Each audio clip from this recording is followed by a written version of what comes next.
Bonjour. L'histoire de Peaky Blinders n'a pas encore atteint sa fin puisque le film semble être en préparation depuis plusieurs mois. Mais des rapports de Netflix pointent le fait que la plateforme est sur le point de produire deux spin-offs du drame britannique, suggérant que certains personnages connus pourraient revenir, et c'est juste après ça.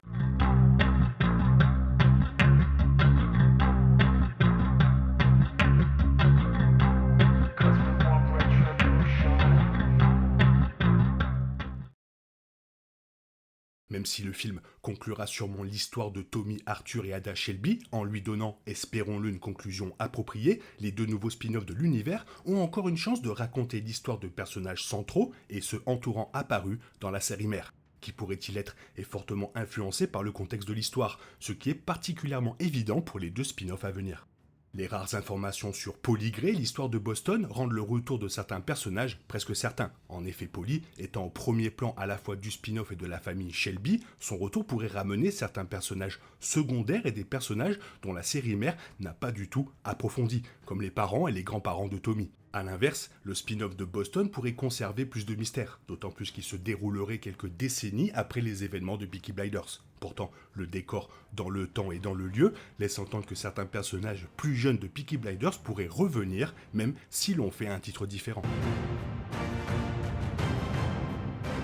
Avec l'un des spin-offs centrés sur Polly Gray, son personnage reviendra sans aucun doute et donc probablement une version plus jeune. Bien qu'on ne sache pas grand-chose en dehors du spin-off centré sur la matriarche, les histoires sur le passé de Polly garantissent que n'importe quelle partie de sa vie pourrait être suffisamment intéressante pour être au centre du spin-off, qui donnera un aperçu d'elle. Par exemple, on pourrait la voir à l'adolescence ou au début de l'âge adulte à la tête du syndicat pendant que Tommy et Arthur combattaient pendant la Première Guerre mondiale. Cependant, se concentrer sur son enfance pourrait donner au spin-off la chance de montrer également des Shelby importants mentionnés précédemment, comme Birdie Boswell ou le père de Polly.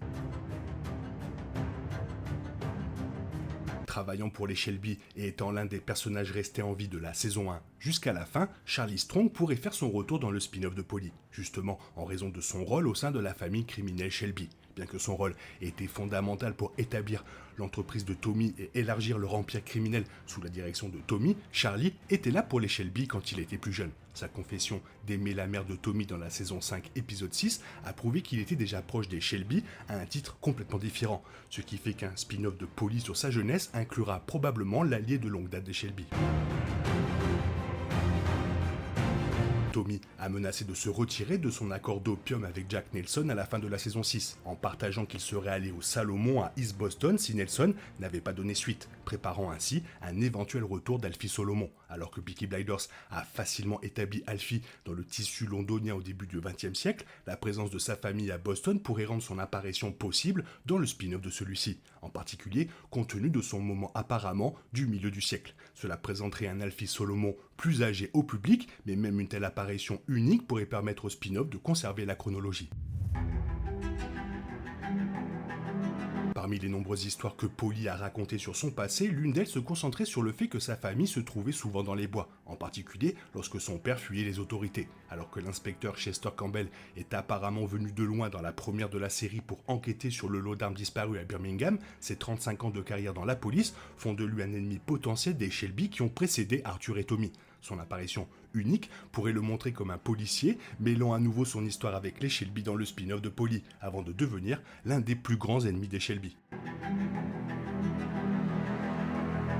Le rôle de Gina Gray en tant qu'ennemie la plus sournoise des Shelby dans les saisons 5 et 6 rend sa présence probable dans le prochain film Peaky Blinders, mais son histoire peut faire d'elle une candidate de choix qui pourrait revenir dans le spin-off de Boston. En effet, originaire de Boston et née dans une grande famille du crime, le retour possible de Gina est probable dans ce spin-off, d'autant plus que sa querelle avec les Shelby n'est devenue plus sérieuse que lorsque Tommy a tué Michael lors du final de la saison 6. Pourtant, le spin-off pourrait montrer une Gina plus âgée comme une matriarche Nelson travaillant contre les héritiers Shelby.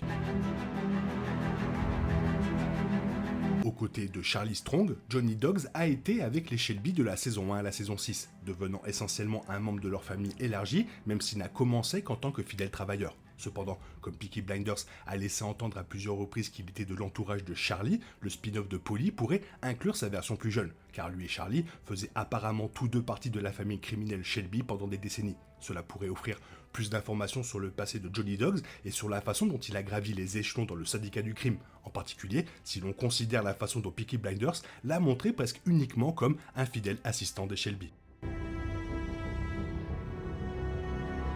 Le dernier dîner de Tommy avec sa famille dans la saison 6 a établi son fils illégitime, Duke Shelby, comme son gardien des secrets sur l'entreprise criminelle, même si Tommy a également dédié un discours à son fils légitime, Charles. Cependant, la montée en puissance rapide de Duke au sein des Peaky Blinders a effectivement fait de lui un acteur clé dans l'avenir du syndicat. Si le spin-off de Boston devait continuer à suivre les héritiers des Shelby, des décennies après que Tommy et Arthur aient dirigé l'entreprise criminelle, la présence de Duke sera la plus probable, et sa présence à Boston ne sera pas trop exagérée, précisément parce que Tommy a déjà établi la présence des Shelby dans la saison 6, et du coup, pour garder l'acteur, le temps semble long. Le dîner de famille de la saison 6 a également fait allusion à une potentielle rivalité entre Duke et Charles Shelby, car ils sont tous deux des héritiers de Tommy mais avec des rôles très différents. Le spin-off de Boston se déroulant quelques décennies après les événements de la série mère, Duke et Charles seraient toujours en vie, et leurs différents rôles alors que Tommy les a installés dans le final de la saison 6 pourraient les opposer, surtout si leur ambition était de contraster avec les décisions de Tommy. Leur rivalité pourrait être l'occasion idéale de montrer comment les Shelby ont continué, et leur relation commerciale pourrait facilement amener Charles à Boston. La saison 6 s'est terminée avec de nombreux cliffhangers non résolus, comme le sort final de Tommy Shelby et son état d'esprit actuel. Cela prépare le terrain pour le prochain long métrage. Il est possible que le film mène même à une des séries à venir, comme celle qui se déroule à Boston. Bien qu'il soit intéressant de voir le monde de Peaky Blinders s'étendre à travers de nouvelles séries, la famille Shelby est un attrait clé de l'original, ce qui rend difficile de savoir dans quelle mesure les autres projets fonctionneront. Une histoire suivant Paulie sera sans aucun doute passionnante, car elle pourrait développer son histoire de manière nouvelle et intéressante avant sa mort dans la série principale. Cependant, il n'est pas clair si une série se déroulant à Boston, apparemment sans aucun Shelby, aura le même attrait pour le public. Si le créateur Steven Knight est impliqué, alors la série de Boston peut être engageante, malgré l'absence de lien direct avec l'original. Cela pourrait également ouvrir la porte à l'exploration d'autres familles et syndicats du crime à travers le monde, le tout sous la franchise Peaky Blinders. Avec de nombreux détails encore à venir, il semble que l'univers télévisuel de la série ne fait que commencer. Voilà, toi, qu'est-ce que tu en penses? Fais-moi part de ton avis sur ces deux spin-offs, sinon il est temps pour toi de reprendre le cours normal de ta vie. Bien sûr, on se retrouve bientôt pour une nouvelle vidéo. Bisous bisous, bye bye. Retribution